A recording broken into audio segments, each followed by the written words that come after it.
अहमदनगर शहरातील कोतवाली पोलीस ठाण्यात बसवण्यात आलेल्या लाडक्या गणरायाला पारंपरिक पद्धतीने ढोल ताशांच्या गजरात निरोप देण्यात आलाय।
महाराष्ट्रात सार्वजनिकरित्या साजरा होणारा गणेशोत्सव हा सर्व परिचित आहे।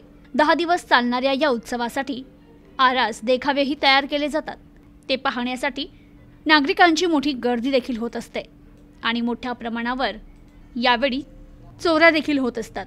अशा सगळ्या वातावरणात गर्दी नियंत्रित करत चोरट्यांना आळा घालत ऐनवेळी उद्भवणारी परिस्थिती हाताळणं आणि काही दुर्घटना होऊ नये म्हणूनही पोलीस बंदोबस्त तैनात असतो।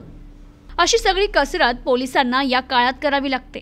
पण काहीही झालं तरी पोलीसही शेवटी माणूसच आहे। त्यामुळे अशा गणेशोत्सवात आपणही सहभागी व्हावं असं या पोलिसांनाही वाटत असणारच। अहमदनगरमध्ये साजरा होणारा गणेशोत्सव याला अपवाद नाही।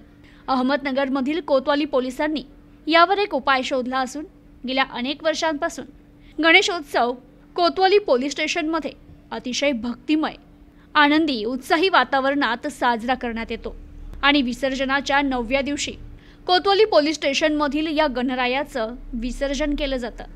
यात कोतवाली पोलीस स्टेशनमधील सर्व कर्मचारी सहभागी होतात। दरवर्षीप्रमाणे याही वर्षी ढोल ताशांच्या गजरात गणपती विसर्जन मिरवणुकीला कोतवाली पोलीस चौकीपासून सुरुवात झाली। माणिक चौक कापड बाजार या मार्गे दुपारी 3 वाजता तेलिकुंड परिसरात मिरवणुकीची सांगता करण्यात आली। तसेच कोतवाली पोलीस ठाण्यात बसवण्यात आलेल्या लाडक्या गणरायाचं विसर्जन करत भावपूर्ण निरोप देण्यात आला। यावेळी कोतवाली पोलीस स्टेशनचे पोलीस निरीक्षक प्रताप दराडे यांनी सर्वांना शुभेच्छा दिल्या। कोतवाली पोलीस स्टेशन या ठिकाणी सर्व अधिकारी अंमलदारांनी दरवर्षीप्रमाणे श्री गणरायाची स्थापना केली होती। आज त्याची खूप सुखात समाधानात आणि शांततेत पोलिसांनी मिरवणूक करून विसर्जन केलेलं आहे। मी या माध्यमातून सर्व लोकांना गणेश विसर्जनाच्या शुभेच्छा देतो आणि खूप शांततेत आणि एकदम कायदा सुव्यवस्था अवधीत राहून आणि सर्व नियमांचं वाद्याचं डीजेचं कुठेही गैरवापर न करता अनुशासनाने विसर्जन करावं ही सर्वांना विनंती करतो आणि खूप आनंदात एकदा सर्वांना घेऊन येतो। प्रतिनिधी आकीज सय्यद, न्यूज टुडे 24, अहमदनगर।